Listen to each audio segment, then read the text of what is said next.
thème ce soir plutôt, c'est le thème vivre dans l'action de grâce et faire toujours mémoire des bienfaits reçus du Seigneur. Donc, le texte, il y a un texte de Saint Paul qui est important, qui nous dit ceci dans 1 Thessaloniciens 5,16 jusqu'au verset 19. Il dit « Restez toujours joyeux, priez sans cesse, en toutes conditions, soyez dans l'action de grâce. C'est la volonté de Dieu sur vous dans le Christ Jésus. N'éteignez pas l'esprit. » On peut se demander comment est-ce que c'est possible, parce qu'il y a aussi des deuils, il y a des catastrophes, il y a des menaces nucléaires, il y a des états d'âme qui nous empêchent parfois d'être joyeux. Mais pourtant, et en plus, la parole de Dieu dit en Romains 12,5, donc c'est toujours le même Saint Paul, il dit « Réjouissez-vous avec ceux avec qui est dans la joie », mais il dit « Pleurez avec ceux qui pleurent ». Et pourtant, dans le passage que je viens de citer, dans les Thessaloniciens, il dit « C'est la volonté de Dieu sur vous dans le Christ Jésus ».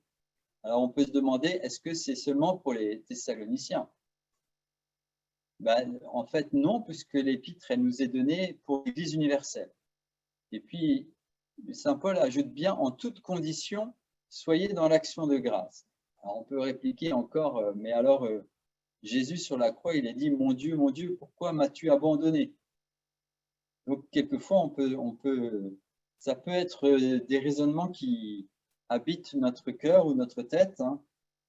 Et donc, on ne sait pas trop ce que Saint Paul veut dire, parce que finalement, ça paraît même impossible à vivre et apparemment, Jésus lui-même ne l'a pas vécu. Donc, si Jésus ne l'a pas vécu, s'il est notre modèle, on peut se demander pourquoi.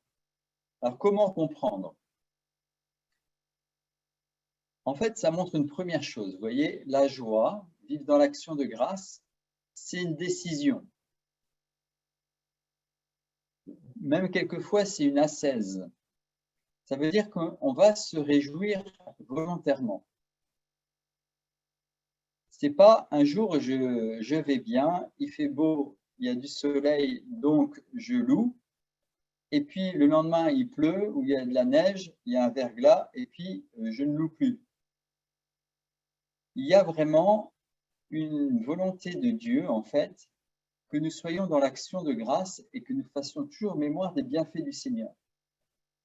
Lorsque j'étais à Lisieux, j'étais appelé une mission en Lituanie et j'ai rencontré une personne qui s'appelle Nijolė, ça s'écrit Nijol, et c'est une personne qui allait en prison pour Dieu, dans les prisons soviétiques, et au point que même, donc, elle avait toujours le sourire. Donc, il y a un livre de l'aide à l'Église en détresse qui s'appelle « Un sourire au goulag », et c'est elle. Même, il l'avait mis un moment dans une petite maison qui était ni trop grande ni trop petite. En fait, elle pouvait être debout, mais pas être complètement assise ni complètement debout. Et pourtant, malgré toutes les conditions, elle a gardé la joie.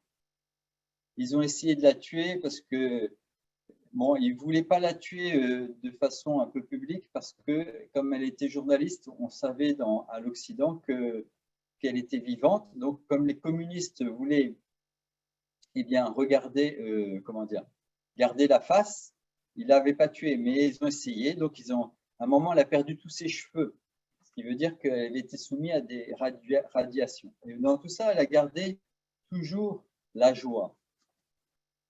Et alors, comment on peut garder la joie dans des conditions comme ça? Alors, c'est bien sûr, il y a une grâce de Dieu, mais c'est aussi parce que le fait est que le motif de notre joie et le motif de notre tristesse sont différents.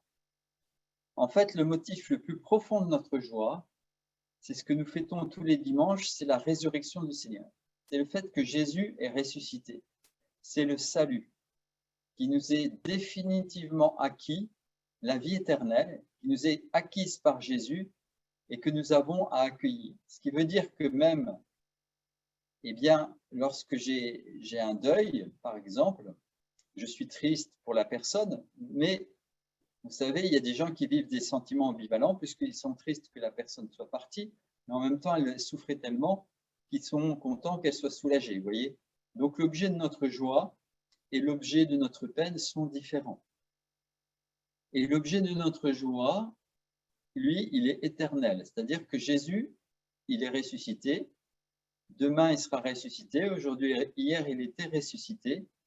Et même si la planète disparaissait avec une bombe atomique, ce que je ne souhaite pas du tout, hein, mais Jésus serait toujours ressuscité. Et donc, notre victoire, elle serait quand même totale. Et donc, quand vous voyez la joie, hein, elle est quelquefois en nous, mais elle est de façon masquée. Par exemple, si vous lisez dans Galates, au chapitre 5, versets 22-23, il est dit « Mais le fruit de l'esprit est charité, joie, paix, longanimité, serviabilité, bonté, confiance dans les autres, douceur, maîtrise de soi. » Donc, c'est bien dit, quand vous regardez en grec, o karpos, c'est le fruit. C'est le fruit de l'esprit.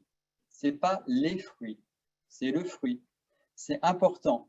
C'est un fruit multisaveur, si vous voulez. Et ce fruit, il inclut la joie, la paix, l'amour fraternel. Or, on peut être dans le fruit de l'esprit, même dans la souffrance, et souvent, on peut dire que quelquefois, la joie non sentie, quand on est vraiment dans l'épreuve, c'est la paix. Retenez ça, la joie non sentie, quand on est dans l'épreuve, c'est la paix. On peut être parfois au milieu d'une tempête et être dans l'œil du cyclone, où on est en paix, et on peut aussi, donc on est dans le fruit de l'esprit. Mais alors comment faire? Parce que finalement, Paul nous dit quand même, il réinsiste aussi dans Philippiens, au chapitre 4, versets 4 à 7, il insiste. Il dit « Réjouissez-vous sans cesse dans le Seigneur. Je le dis, réjouissez-vous. Que votre modération soit connue de tous les hommes. Le Seigneur est proche. N'entretenez aucun souci, mais en tout besoin, recourez à l'oraison et à la prière. Pénétrez d'actions de grâce pour présenter vos requêtes à Dieu. Alors la paix de Dieu, qui surpasse toute intelligence, prendra sous sa garde vos cœurs et vos pensées dans le Christ Jésus. » Et on voit dans ce passage, donc, il y a un passage du fait de se réjouir, donc une décision, hein, c'est à la paix qui surpasse toute intelligence. Et donc, il faut se réjouir. Et donc, il y a un chemin entre la joie et la paix qui surpasse toute intelligence. Il faut se réjouir dans le Seigneur. Donc, on voit qu'il faut faire une action, mais une action avec le Saint-Esprit, une action dans le Saint-Esprit, une action dans le Seigneur. Hein, Jésus dira en Jean 5,5, « Hors de moi, vous ne pouvez rien faire. » Donc, en fait, finalement, l'action de grâce, hein, en tout temps, en tout lieu, elle vient surtout de notre union au Seigneur, du fait qu'on est unis au Seigneur Jésus, qu'on est unis à l'Esprit Saint, qu'on est unis au Père. Et ce contact avec Dieu, cette union avec Dieu, eh bien, c'est ce qui permet de se réjouir en tout temps et de faire mémoire des merveilles de Dieu. Parce que, évidemment, c'est le Saint-Esprit qui va nous rappeler tout ce que Jésus a dit, mais aussi tout ce que Jésus a fait et tout ce que Jésus fait. Donc, le problème pour nous, c'est de vivre dans la présence de Dieu. Souvent, on fait une séparation entre ce qui est sacré et ce qui est profane. C'est une bonne chose quand on entre dans une église, par exemple, de se signer, d'entrer dans la présence de Dieu. On peut signer avec l'eau bénite. On fait une génuflexion. Mais en fait, la prière, c'est aussi un état d'ouverture à Dieu, un état d'ouverture au Saint-Esprit. Et donc, il y a quelque chose à vivre avec le Saint-Esprit pour pouvoir se réjouir. Et qu'est-ce qui peut me réjouir dans le Seigneur? Eh bien, ce qui peut me réjouir, justement, c'est toutes les merveilles de Dieu, tout ce que Dieu a fait. Ça veut dire qu'il n'y a aucune situation qui est désespérée. Avec le Seigneur, le bonheur final est assuré. Et c'est cette espérance qui va nous donner de traverser les épreuves. Un peu, si vous voulez, quand on vit un match de foot ou de rugby, quand on est tellement sûr de gagner, quand on a l'espérance de gagner, eh bien, on supporte, voilà, on est supporters des uns des autres et on avance. Ce qui veut dire que même les choses qui nous attristent, elles sont là. Il ne faut pas non plus les gommer. Hein, il faut pleurer avec ceux qui pleurent. Ça n'enlèvera quand même pas notre motif de joie. Et le motif de mes pleurs est différent de mon motif de joie. Les deux sont en moi. De sorte que si même en moi les pleurs dominent, eh bien je suis quand même dans la joie. Et dessous les pleurs, il y a la joie et le signe, c'est la paix. Un jour, Jésus a montré une de ses plaies à une sainte qui s'appelle Angèle de Foligno et il lui a demandé qu'est-ce qu'elle ressentait en voyant la paix de Jésus. Et elle a dit qu'elle ressentait de la joie. Et le Seigneur lui dit, bah oui, moi aussi, quand je vivais ma passion, il y avait aussi cette joie de sauver le monde. Donc, il y avait aussi en Jésus, il y avait les deux. Et donc, il va y avoir pour la joie qui est une décision, la joie qui, alors parfois, elle est là simplement parce que la présence de Dieu est là, mais il va y avoir aussi quelque chose qui va purifier notre joie. Vous voyez, quand on prie, c'est vraiment réjouissez-vous. C'est-à-dire que souvent, dans les groupes de prière, on parle de la prière spontanée. Je pense que c'est plutôt de la prière décidée. Il y a une formule dans les Hébreux, l'épître aux Hébreux, qui parle du sacrifice des lèvres, du sacrifice d'action de grâce.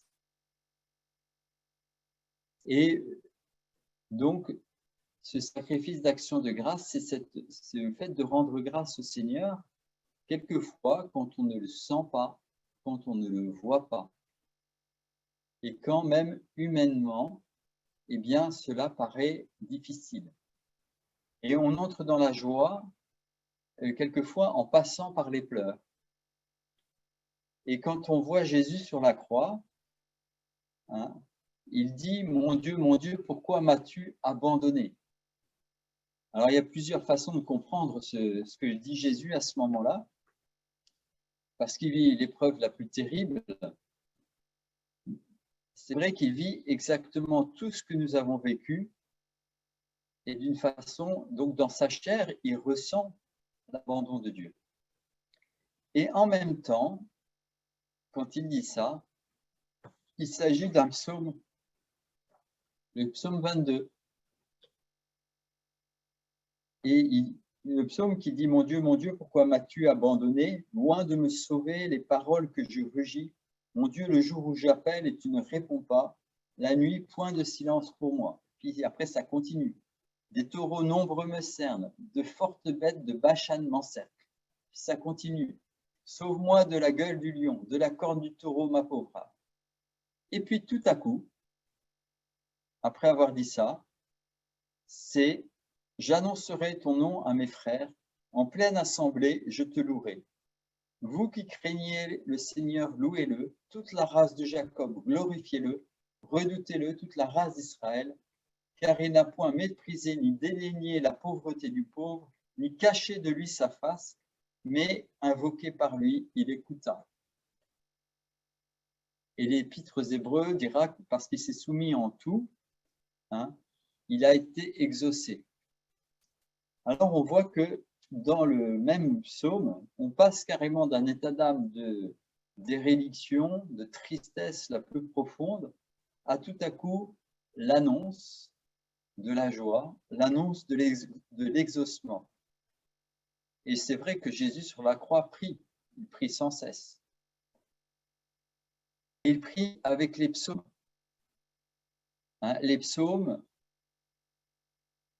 qui sont un mot qui veut dire en hébreu, le mot veut dire Tehilim, il veut dire les louanges.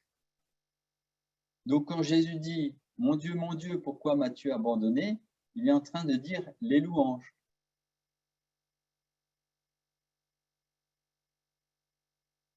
Et donc, il y a vraiment quelque chose que nous avons à rechercher, cette joie de Dieu.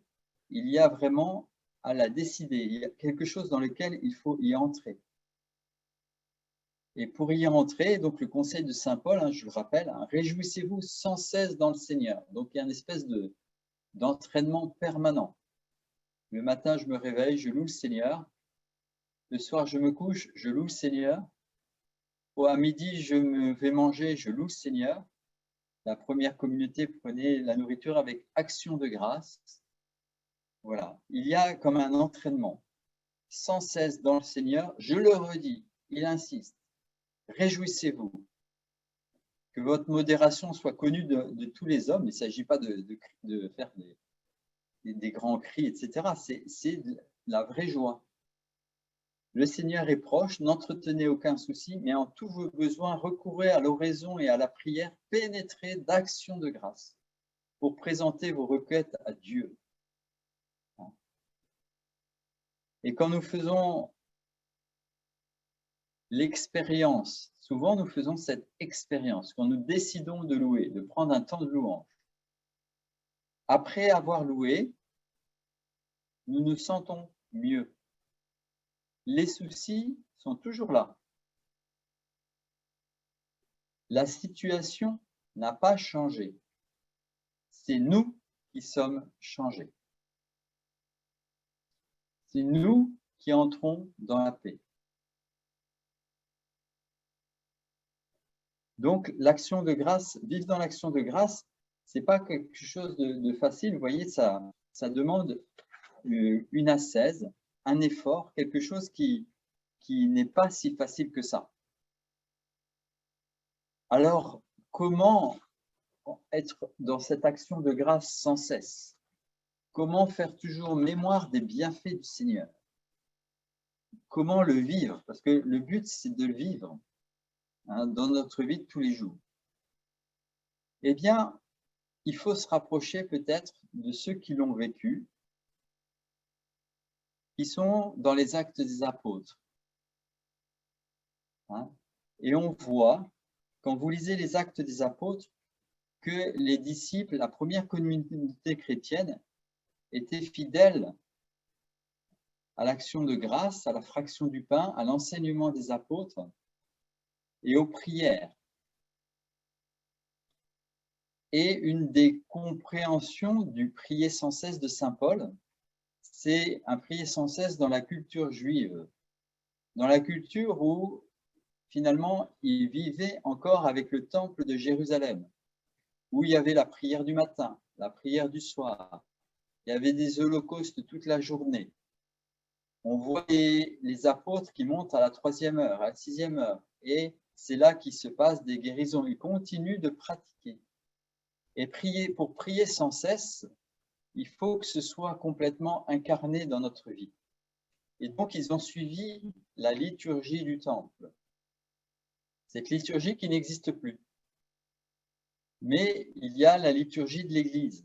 Il y a les laudes, il y a les vêpres, il y a les offices du milieu du jour, il y a les complis, il y a l'office des lectures, il y a aussi, voilà, il y a plusieurs composantes pour pouvoir se réjouir dans le Seigneur.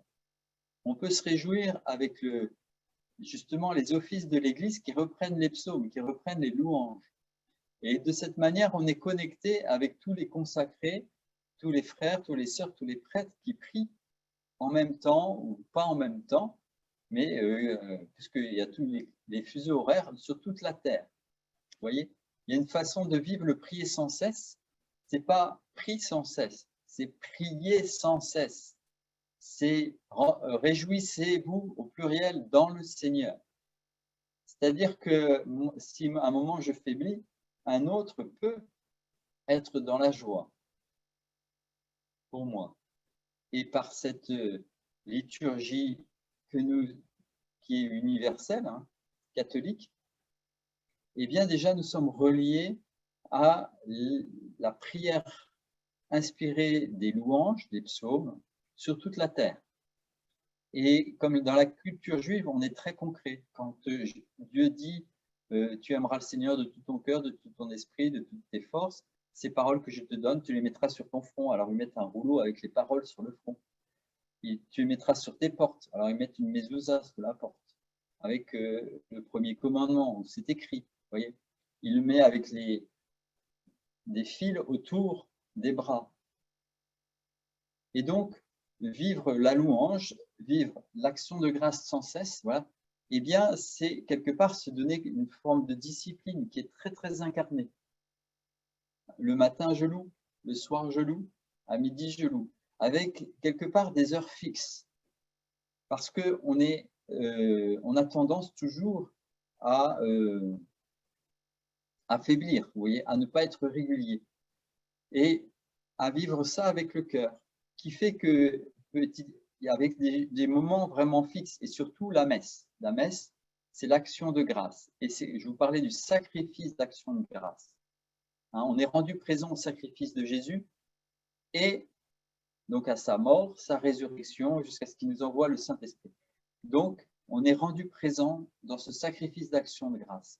Et petit à petit, en vivant la liturgie, nous devenons un être d'action de grâce. Ce qui fait que quand par le Saint-Esprit, nous allons commencer à prier et à prier finalement sans cesse, eh bien, Saint Paul ira aussi prier par des psaumes, des cantiques inspirés, de libres louanges, et puis après, donc, évidemment, la prière en langue.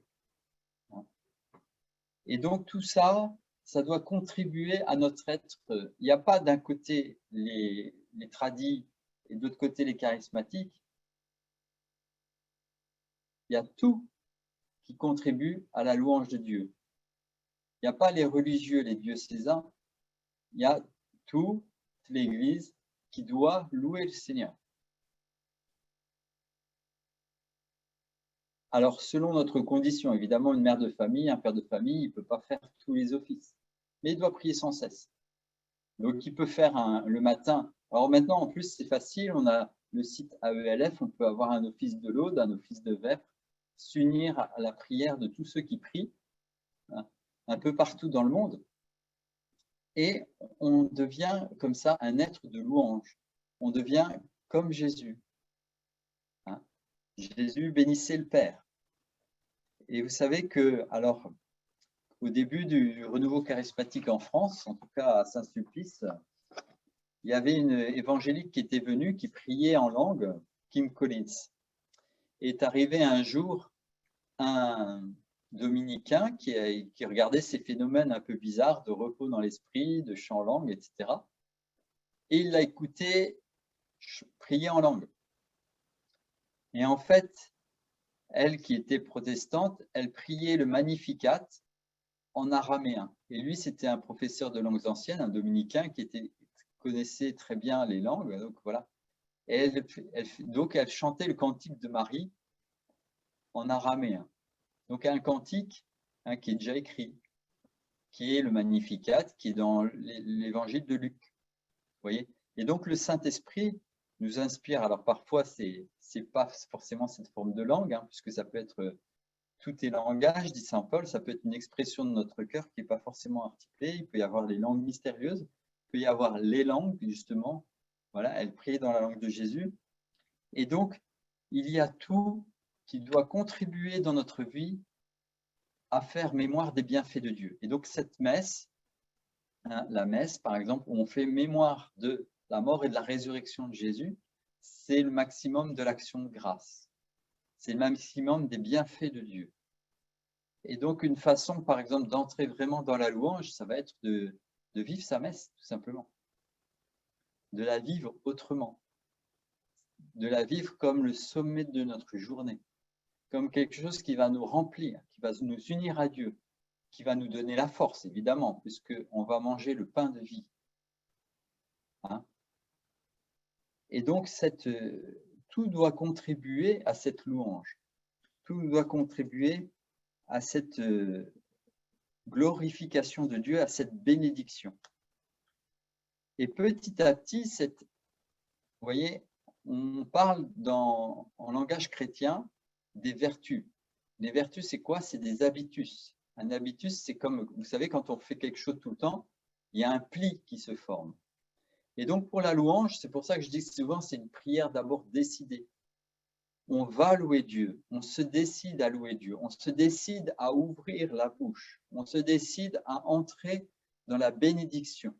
Saint François d'Assise, qui louait Dieu, qui a repris le cantique des créatures, le cantique de Daniel, quand il était affecté par beaucoup de maladies, il a continué de louer Dieu, il est devenu aveugle, il était dans une souffrance terrible puisqu'il était stigmatisé, un peu comme Paul qui disait que personne ne me fasse d'ennui, je porte en moi les stigmates de Jésus, etc. Et quand ça n'allait pas, il allait avec frère Léon, voilà, à Saint-Damien, et commençait à louer « Merci Seigneur pour frère Soleil, merci Seigneur pour eux ».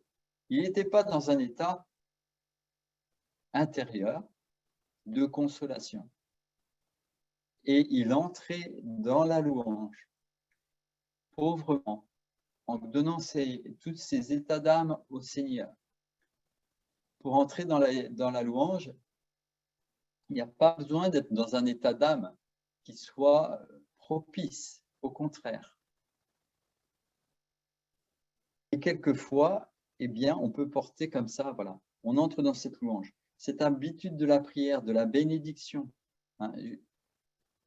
Paul ira jusqu'à dire bénissez, ne maudissez pas, soyez vainqueurs du mal par le bien.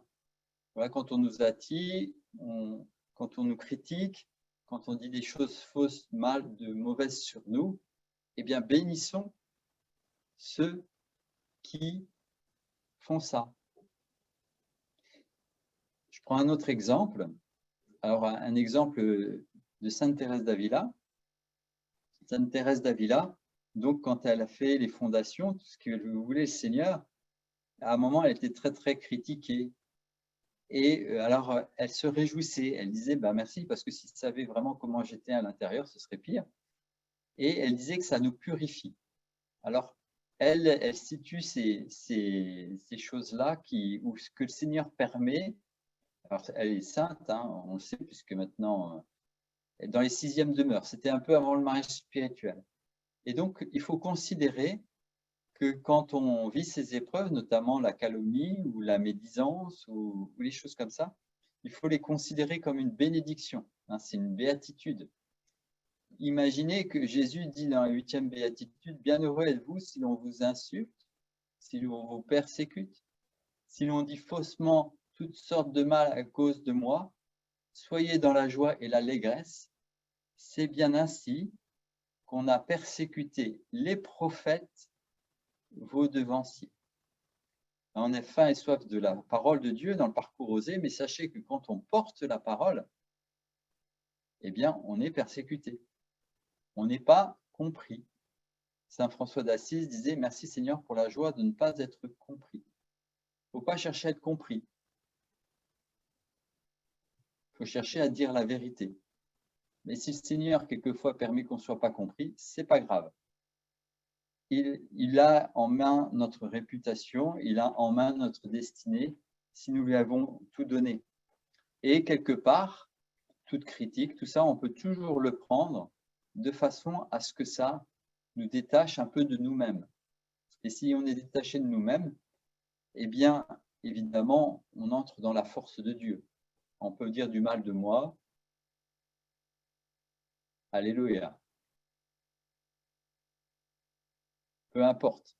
Du moment que le plan de Dieu s'accomplit, du moment que l'amour de Dieu se répand, du moment que les gens rencontrent le Seigneur, qu'ils le prennent comme Seigneur Sauveur, qu'ils aillent au ciel, surtout le salut des âmes, même si ça passe par mon sacrifice, alléluia. Et vous voyez, et donc dans les grandes épreuves aussi, à grandes épreuves aussi, grande grâce. Les martyrs de l'Ouganda, ils sont morts brûlés vifs à Nabugongo. Leurs bourreaux n'avaient jamais vu ça. Quand vous voyez ce que dit Paul VI sur eux, il dit c'est comme une nouvelle fondation d'église, comme celle de Rome, où à Rome, Sainte Agnès avait 12 ans, elle est morte.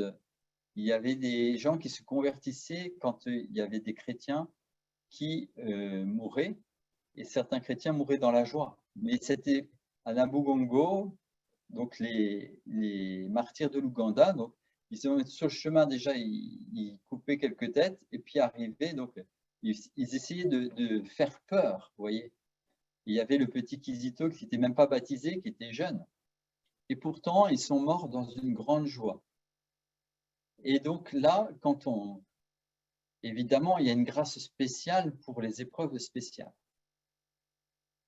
Mais on peut, à la limite, quand cette force de Dieu-là est donnée, je dirais c'est facile, entre guillemets, puisque c'est Dieu qui agit en nous. Mais souvent, dire merci, être heureux dans les petites choses, c'est ça aussi qui est un peu héroïque. C'est là où est notre sacrifice caché, le sacrifice d'action de grâce. Voilà. Et ce sacrifice, petit à petit, nous change. Tout ce qui est donné à Dieu, sacrifié à Dieu, tout ce qui est donné est sauvé. Hein, on voit souvent quand on fait un enterrement, les gens qui ont beaucoup donné aux autres, il y a de nombreuses personnes qui viennent à leur enterrement. Les gens qui ont tout gardé, alors ils perdent leurs biens, même ceux qu'ils croyaient avoir, ils le perdent. À celui à qui on a donné, on donnera davantage, à celui qui n'a rien, on enlèvera. C'est ce que dit Jésus. C'est un peu, vous voyez cette explication, ça comprend. Mais nous passons par l'offrande, le sacrifice d'action de grâce. Et ça, c'est quelque chose qu'il nous faut voilà, intégrer. Quelquefois, dans le monde protestant, on a l'impression qu'on insiste beaucoup sur la résurrection, mais finalement, quand on regarde, quand il y a un ministère charismatique de guérison, il parle toujours d'un fardeau. Ben oui, évidemment, il y a une croix. Dans l'Église, c'est par les blessures de Jésus que nous sommes guéris. Mais les blessures de Jésus, c'est quoi? Ben, c'est quand Jésus est venu sur terre, mais après, nous sommes son corps. Et il y a dans le mystère de l'Eucharistie, dans l'action de grâce que nous vivons, il y a des gens qui donnent leur vie, qui offrent leur souffrance, à côté de gens qui ressuscitent. Hein, Saint Paul dirait, la mort fait son œuvre en nous et la vie en vous. Saint Paul a vécu la lapidation, il a vécu la trahison, il a vécu les faux frères, il a vécu les voyages pénibles, douloureux, des naufrages, et il dit, nous sommes toujours joyeux. Mais il est dans l'offrande et dans l'amour de ses frères. Il voudrait être anathème pour ses frères juifs qui, pourtant, le conduisent à Rome pour être décapité. Et donc, on voit bien qu'il y a une grâce à saisir, il y a une décision pour entrer dans la joie. Et chez les Juifs, par exemple, il y a l'histoire de ce rabbin, alors je ne me rappelle plus le nom, mais donc c'était pendant les persécutions contre les Juifs.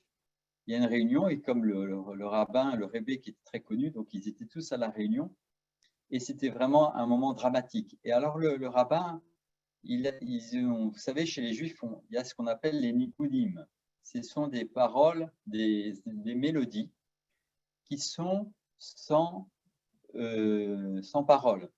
C'est la la la la la la la la la la la. Vous voyez? Et alors, il a commencé à dire que voilà, par le chant, on allait rassembler tous les points de joie qu'on a. Et donc, ça a commencé, ils étaient dans l'angoisse, la tristesse, etc. Et ils ont chanté ce nigunim et tout ça. Et à la fin du nigunim, ils étaient dans une joie exultante, vous voyez. Et ils entraient progressivement. C'est pour ça que les chants, quand on va louer le Seigneur, souvent dans les groupes charismatiques, il y a des chants. Mais il faut aussi qu'entre les chants, il y ait le sacrifice de nos lèvres. Hein. On dise merci au Seigneur, même si c'est juste merci pour le soleil, ou merci parce qu'on a un toit, merci parce qu'on peut manger, merci parce qu'on peut marcher, même si on a un problème à un pied, merci parce que l'autre pied marche bien, etc. Vous voyez, on rassemble tous les points de joie, on se décide dans le Saint-Esprit, dans le Seigneur pour la joie. Et après, il vivait cette joie-là. Autre exemple, celui dont je vous parlais, Niolé, qui était persécuté par les communistes. C'était dans les grandes joies. Quand je suis allé en Tchécoslovaquie, j'ai vu un qui bénissait les communistes. Il avait vécu une joie très, très forte dans la prison. Voilà. Alors certainement, quelqu'un d'autre avait dû offrir un peu ses souffrances, qui sont les souffrances de Jésus, hein, pour que lui puisse témoigner là où il était. Et donc, il faut pas. C'est important de comprendre que on n'est pas des surhommes. Être dans la joie tout le temps, c'est un don du Saint-Esprit. Les Juifs disent que parmi les commandements les plus difficiles, c'est celui d'être dans la joie sans cesse. C'est le commandement le plus difficile à réaliser. Mais ça demande cette grâce de la louange. Et vous voyez, c'est très beau la louange, la bénédiction, parce qu'il y a comme une gradation dans notre prière. Hein. Souvent, on vient à Dieu dans les épreuves et on demande pour soi. Et puis après, voilà, l'amour de Dieu, quand on est dans l'épreuve, voilà, souvent on est tourné vers soi-même. Et puis après, souvent, on peut intercéder pour les autres. Donc, c'est plus la prière pour soi. Puis après, on va bénir de Dieu pour ce qu'il fait. Et puis après, ça va aller un peu plus loin. On va louer Dieu pour ce qu'il est.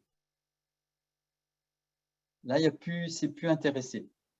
On loue Dieu pour ce qui est. Et puis après, on peut aller plus loin. On peut prier dans l'esprit. On n'a plus de parole. Donc, il y a chant en langue ou le silence.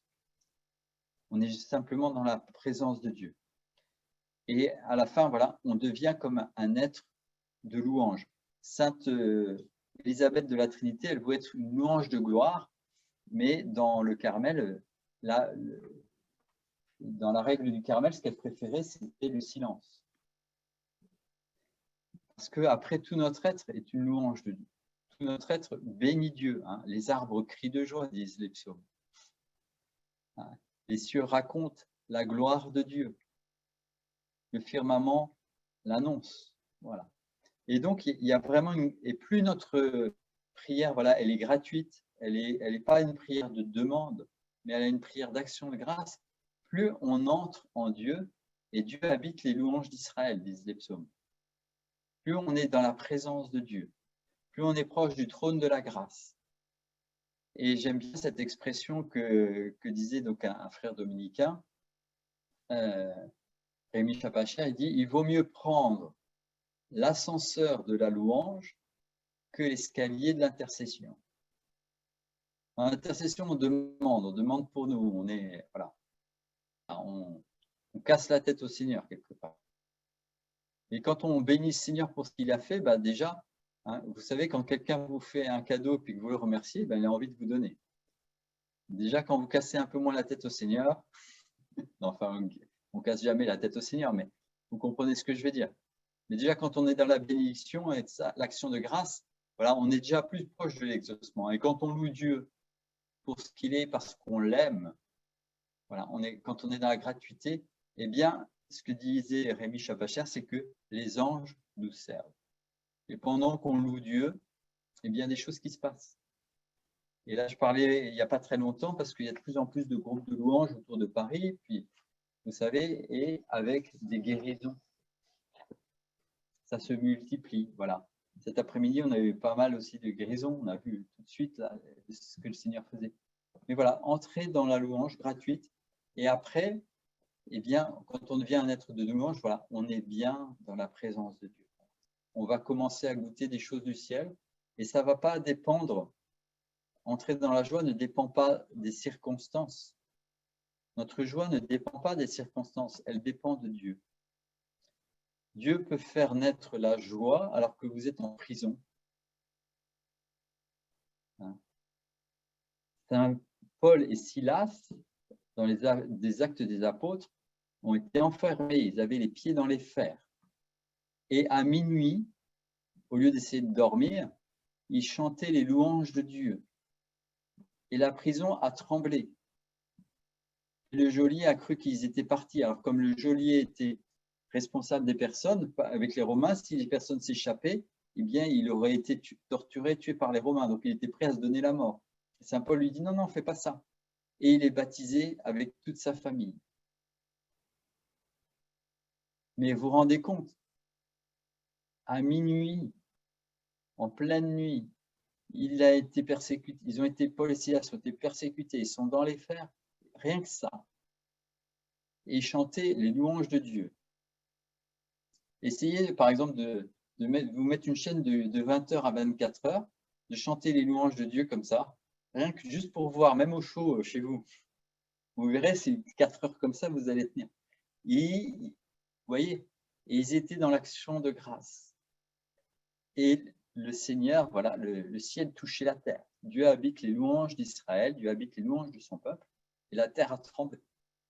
Et les fers, c'est à la fois quelque chose de vrai qu'ils ont vécu, mais c'est à la fois quelque chose de vrai spirituellement que nous vivons quand nous entrons dans la louange, quand nous persévérons dans la louange, quand nous touchons comme le trône de la grâce. Et souvent, voilà, il y a quelque chose du ciel. Ah, si tu déchirais les cieux. Souvent, voilà, il y a des moments, quand on est vraiment dans cette louange, quand on est vraiment dans, eh bien, il y a des grâces exceptionnelles qui sont données. Des grâces exceptionnelles aussi qui sont données. Alors, on peut utiliser évidemment le chant en langue. J'ai vécu avec des jeunes, avec, voilà, il y avait des chants en langue, et puis tout à coup, le chant en langue venait, il y avait un son qui montait avec un rythme, et on sentait qu'on était vraiment comme une armée qui allait vers la victoire. Et on vit des choses où vraiment le Seigneur nous fortifie. La louange fortifie. C'est la grâce de la force. Et donc, pour qu'il se passe des choses dans notre vie, pour que nous soyons ouverts, voilà, à cette présence de Dieu, eh bien, la louange ouvre les portes. Parce que nos paroles ont un effet. Quelqu'un qui gémit tout le temps, tout ça, sa foi baisse. Quelqu'un qui se plaint tout le temps. Tandis que quelqu'un qui écoute la parole de Dieu, qui la proclame, eh bien, ça change. Hein. Dans un couple, si le mari dit à sa femme « tu es belle aujourd'hui » ou s'il dit « tu es moche comme un pou », ça crée quelque chose dans le couple. On est à l'image de Dieu. Et nos paroles, eh bien, il faut qu'elles soient des paroles bonnes, constructives, dit saint Paul, avec l'art de répondre à chacun comme il se doit. Et donc, cette puissance de la louange est faite, par exemple, il ne faut pas juste, par exemple pour les psaumes, il ne faut pas juste les lire. J'ai remarqué quand bon, comme prêtre, je dois dire le bréviaire, c'est-à-dire j'ai les psaumes. Mais j'ai compris à un moment qu'il fallait que je chante. Le matin, je chante. Seul, mais je chante. Je chante les psaumes.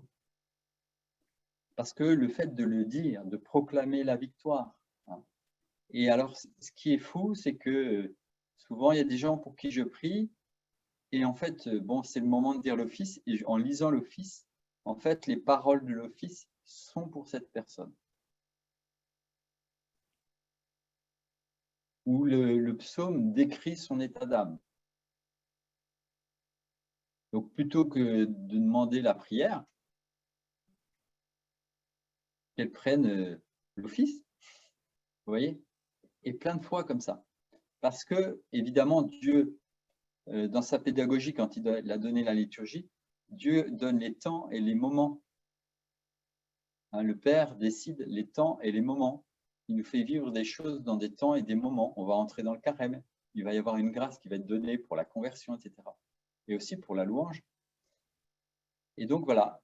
Donc, toutes ces choses vont nous conduire à l'action de grâce et aux mémoires des bienfaits reçus du Seigneur. Et même, je dirais, même quand quelquefois on dit on n'est pas exaucé, en fait, c'est souvent on manque de quelque part de la foi. C'est pas parce qu'on n'est pas exaucé tout de suite qu'on n'est pas exaucé. Aujourd'hui, on a eu le témoignage de Florel, donc elle avait reçu, c'était une parole de connaissance, donc pour le dos et la hanche.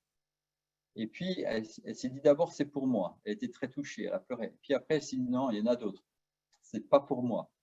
Elle est rentrée, son curé lui a dit, mais il ne faut pas dire que Dieu peut pas guérir. Dieu peut guérir tout le monde, il lui a dit.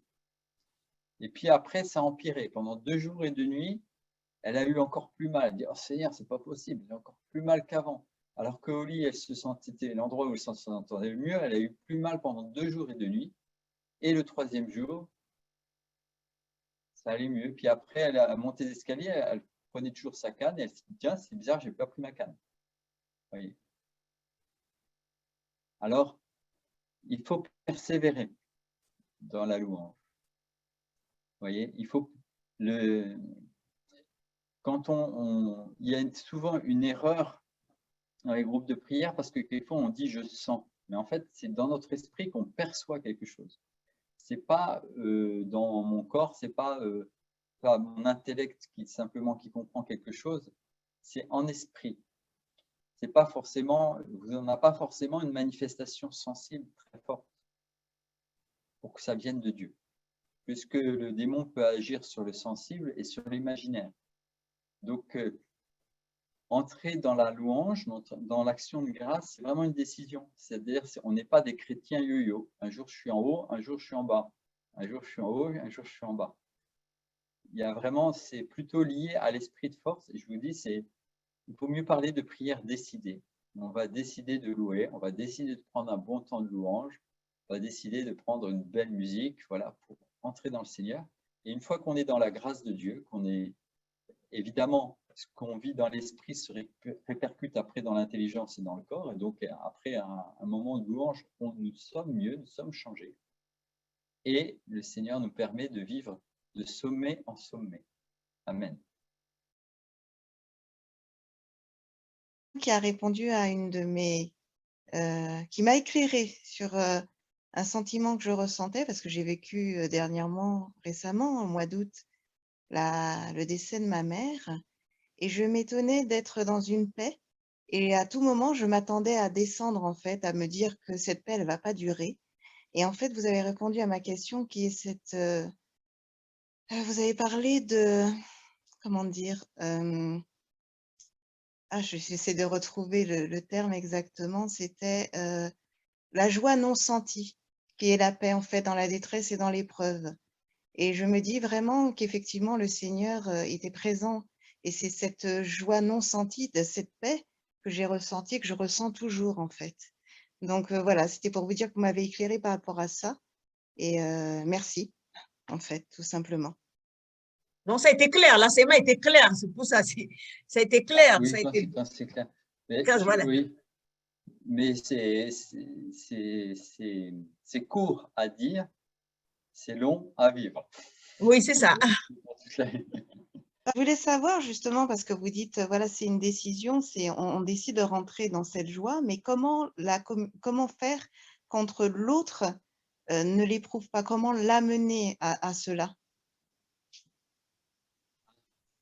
Eh bien, la première chose, c'est de le vivre soi-même, c'est sûr. Oui. Et l'amener l'autre, alors souvent, c'est la parole de Dieu. En fait, on est éduqué, je ne sais pas si vous avez remarqué, aujourd'hui, j'ai remarqué qu'on est éduqué, par exemple en France, on est éduqué au doute, mais contre la foi. Et on est souvent éduqué quelque part à la tristesse ou au défaitisme plutôt qu'à la joie. Tout à fait. C'est une raison assez simple, souvent, c'est que pour ne pas être déçu, on cherche à ne pas s'attendre à quelque chose de bien qui va nous arriver.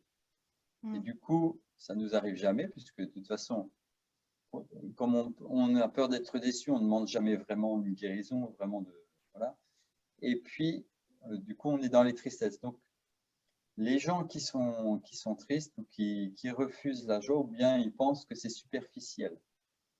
Donc, il y a des raisons pour lesquelles ils pensent cela.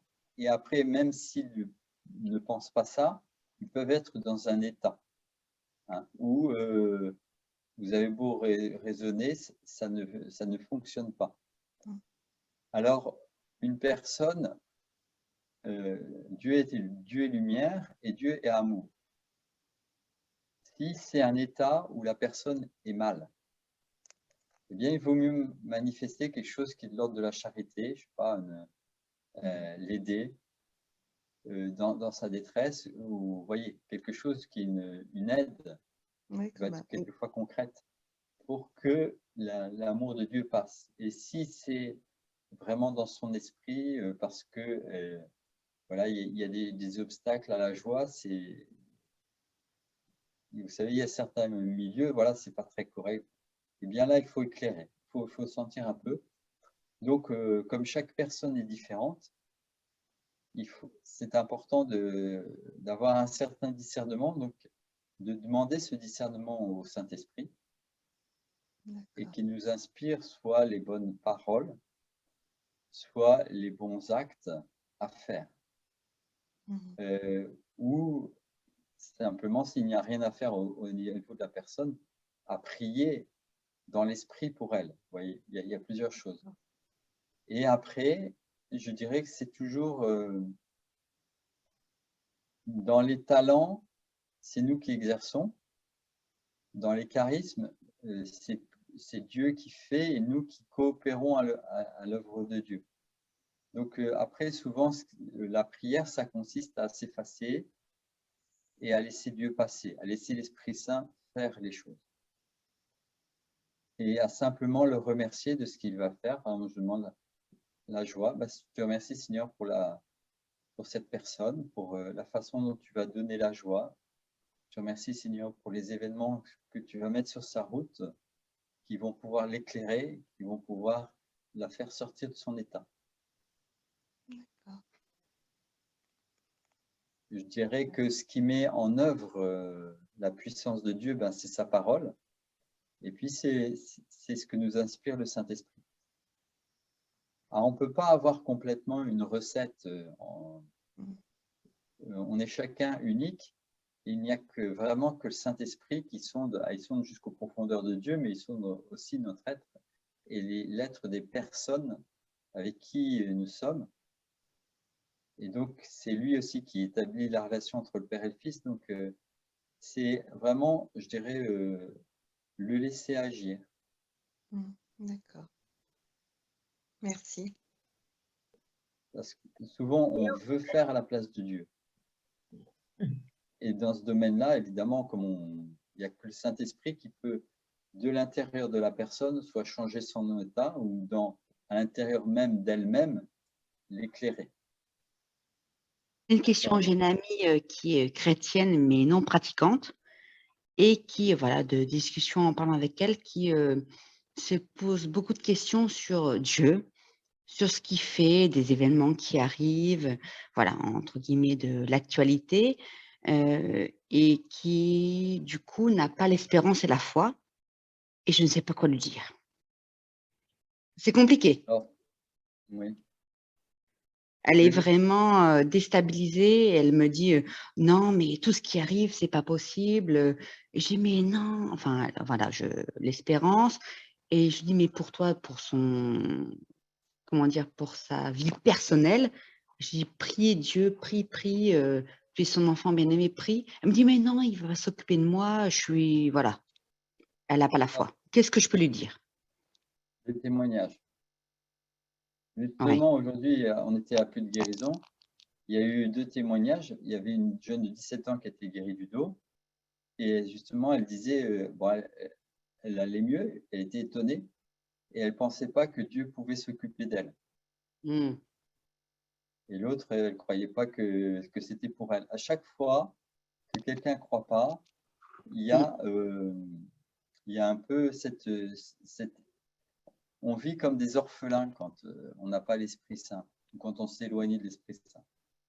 Et du coup, la foi n'est pas là. Donc, les témoignages, par contre, confortent la foi.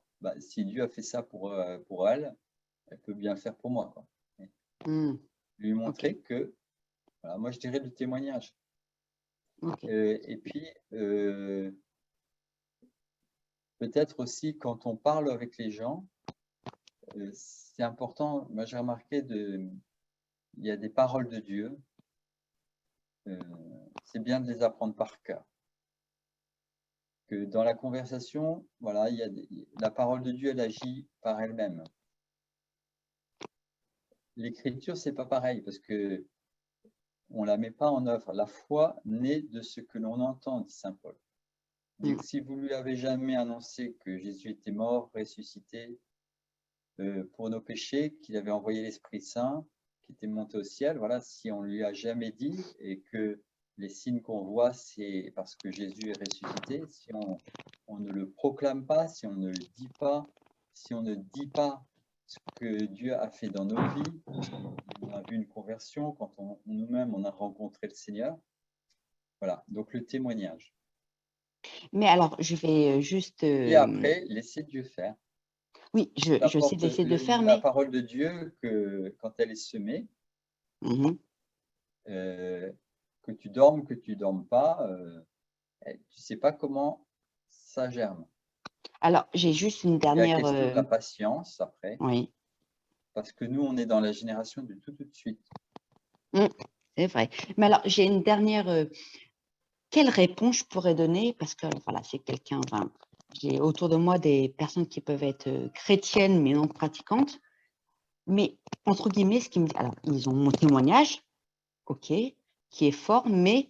entre guillemets, je vais le faire court, mais tu vois tout ce qui se passe de mal, comment le Seigneur laisse passer tout ça de mal? Qu'est-ce que je leur dis? Ils me disent, ouais, mais il laisse passer tout ça. Alors, moi, j'essaie de Laisse leur passer dire, mais tout ça, effectivement. voilà, qu'est-ce que je leur Oui, dis? parce que en fait, si on réfléchit bien, si Dieu nous aime, il ne peut pas nous ligoter, dire maintenant tu vas aimer ton prochain, tu vas aimer les autres, etc. Donc la liberté, il va nous la laisser toujours. Donc il y a le laisser faire de Dieu. Pour nous, on ne peut pas assumer cette souffrance et toutes les conséquences. C'est parce que c'est Jésus qui les assume. C'est Dieu qui les assume, c'est pas nous. Mais il n'enlèvera pas la liberté. Donc en fait, c'est très logique, sauf que quand on est dans la tempête intérieure, c'est pas là où on raisonne de façon claire. Par exemple, les gens demandent pourquoi, si Dieu est amour, pourquoi il y a le mal? Oui, Hein, on se dit, on le pose pourquoi beaucoup, il y a cette le question, mal? oui. Pourquoi? Ben, la question, elle ne peut pas avoir de réponse parce que, en fait, pourquoi le mal et pourquoi le mal a un mauvais sens, quoi. Mais justement, la définition du mal, c'est d'avoir le mauvais sens, de ne pas être dans le sens du bien, d'être un non-sens.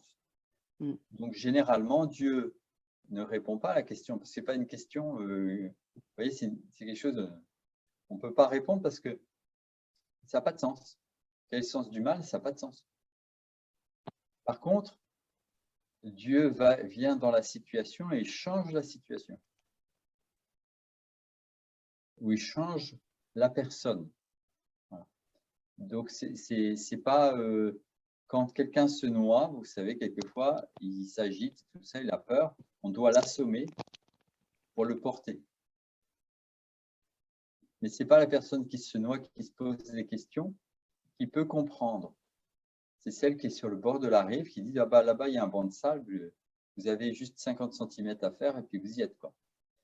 Et donc, le problème, c'est pas forcément son raisonnement, parce que c'est simple au niveau du raisonnement.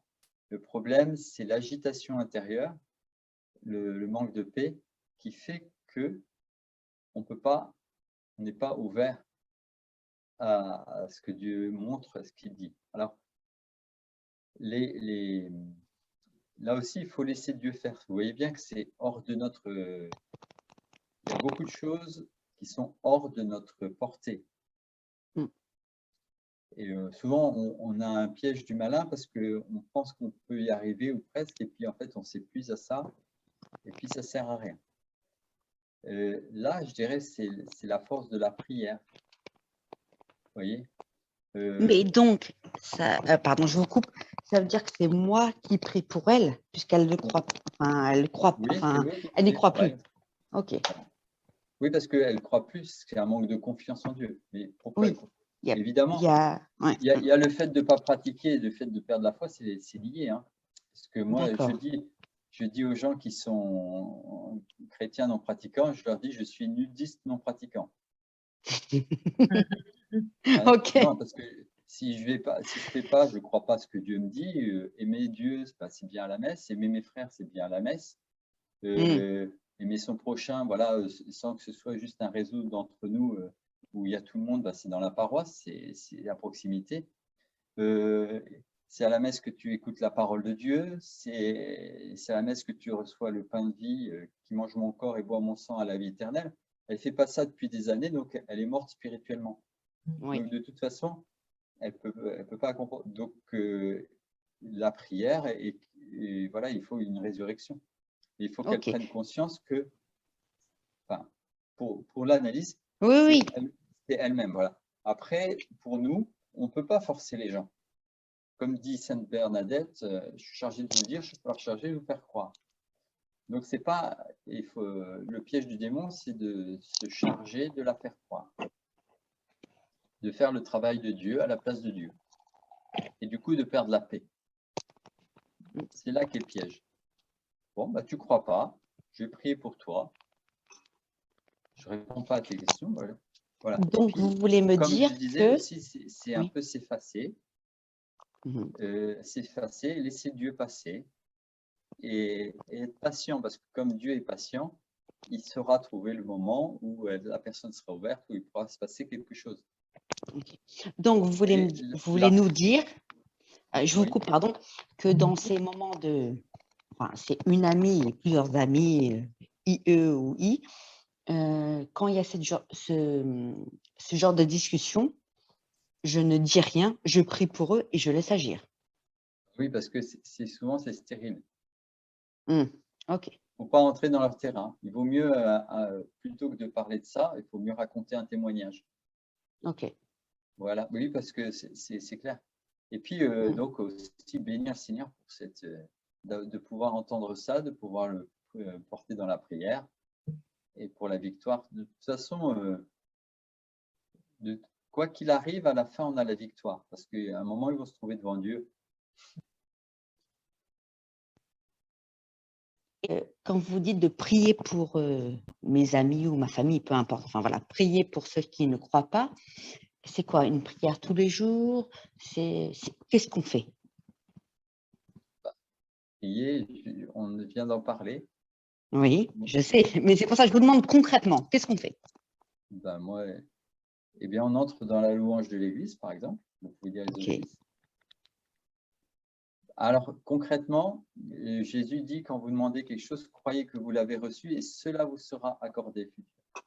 Moi, je conseille souvent de demander une fois et pas de demander une deuxième fois. Si je demande la deuxième fois, c'est que je ne crois pas que j'ai été exaucé de la première. Parce que Jésus dit bien, croyez que vous avez été exaucé au passé. Donc, vous ne vous fiez pas sur la parole de Dieu qui est éternelle. Si elle est éternelle, mes paroles ne passeront pas. Vous vous fiez à ce que vous sentez, ce que vous percevez maintenant sur le moment, alors que dans le temps de Dieu, l'exaucement est donné. C'est-à-dire que, et après, ça va s'accomplir. Du coup, quand on demande la foi sans hésitation, justement, c'est ça. Jésus dit, ne rabâchez pas comme des païens. Alors, chapelet, c'est pas rabâcher parce que c'est la parole de Dieu, c'est l'annonce de l'ange. Mais c'est la parole de Dieu qu'on répète. Mais souvent, vous verrez qu'on doit passer de l'espérance à ce que l'autre, à ce qu'il y ait une guérison, à ce qu'il y ait quelque chose. On passe de l'espérance à la foi. La foi, c'est plus fort. La foi est l'assurance des biens que l'on espère, la preuve des réalités qu'on ne voit pas. Hébreux 11, 1.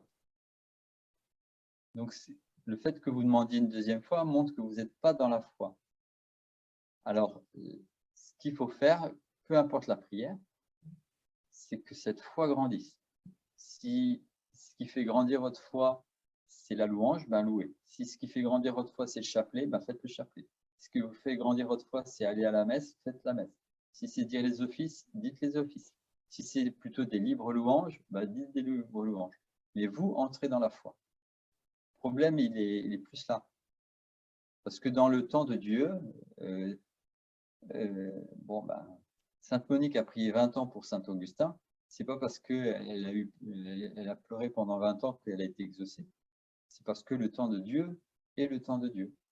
Il y avait une maturation qui devait se faire en Augustin, et il a passé par la philosophie, tout ça, et du coup, quand il s'est converti, c'est devenu un docteur de l'Église. Et en fait, Dieu préparait tout en même temps. Mais c'est pas parce qu'elle a cassé la tête à Dieu que finalement, enfin, il s'est converti. Alors, le désir reste. Alors, plutôt que de... Moi, ce que je vous conseille, plutôt que de redemander une fois la conversion de vos amis qui rencontrent le Seigneur, priez et bénissez Dieu pour ce qu'il est en train de faire maintenant, même si vous ne le voyez pas. Et à chaque fois que la tentation reviendra de redemander, ce qui est une tentation finalement d'incrédulité, eh bien, de bénir le Seigneur pour ce qu'il fait maintenant. Et c'est vous d'abord qui... Je pense que le Seigneur veut d'abord vous changer, vous, par rapport à la foi, avant. Très bien, merci. J'ai prié pour mes amis, ma famille, enfin, pour tous mes proches. Je l'ai fait et je ne le refais plus en fait, parce que j'ai la foi. Oui, voilà, vous bénissez Dieu de ce qu'il fait actuellement pour eux. C'est ça la foi. Ne t'ai-je pas dit que si tu crois, tu verras la gloire de Dieu? Amen. Jésus a été un peu énervé avec Marthe. Ne t'ai-je pas dit? Heureux ceux qui croient sans avoir vu. Pourquoi? Parce que ne t'ai-je pas dit que si tu crois, tu verras la gloire de Dieu? Elle est où la foi là? Amen. Merci. Finalement, la persévérance dans la prière, ça devient une demande, un temps de prière, et ensuite l'entrée dans la louange, dans l'action de grâce. Souvent, ça commence par la demande. Souvent, on demande pour soi, parce que voilà. Et puis, petit à petit, quand on entre dans l'amour de Dieu, on est plus dans alors l'intercession pour les autres, parce que on est la compassion. Et puis après, la bénédiction, parce que quand on entre dans la foi, on voit déjà que Dieu nous bénit et qu'il nous guérit, et on le voit déjà même avant que ça n'arrive, et puis après, ça arrive. Puis après, on est juste dans la louange. Et après, quand on prend l'ascenseur de la louange plutôt que l'escalier de l'intercession, en plus, ça va plus vite. Pourquoi, quand, au Luc 18, le juge unique et la veuve importune? La conclusion, elle est quand même assez, elle fait réfléchir. Dieu leur fera prompte justice tandis qu'ils patientent à leur sujet. Alors, il fait prompte justice ou il patiente? Eh bien, tout le temps, mais le Fils de l'homme trouvera-t-il la foi quand il viendra sur la terre? Eh bien, tout le temps que vous priez, où Dieu n'exauce pas, c'est votre foi qui grandit. C'est ça qui est important, parce que c'est le plus important. Jésus dit souvent, quand les gens sont guéris, il dit ta foi t'a sauvé. Donc, Dieu ne cherche pas, quand vous aimez les autres et que vous avez de la compassion pour les autres, Dieu ne cherche pas simplement à vous exaucer, il cherche à ce que vous alliez au ciel, que vous ayez la foi.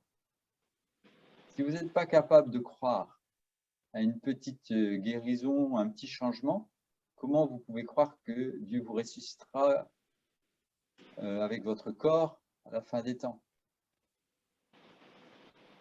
Quand on dit qu'on a la foi, alors c'est trompeur parce que un petit enfant qui est dans les bras de ses parents et il se sent en confiance, on peut dire qu'il fait confiance, oui.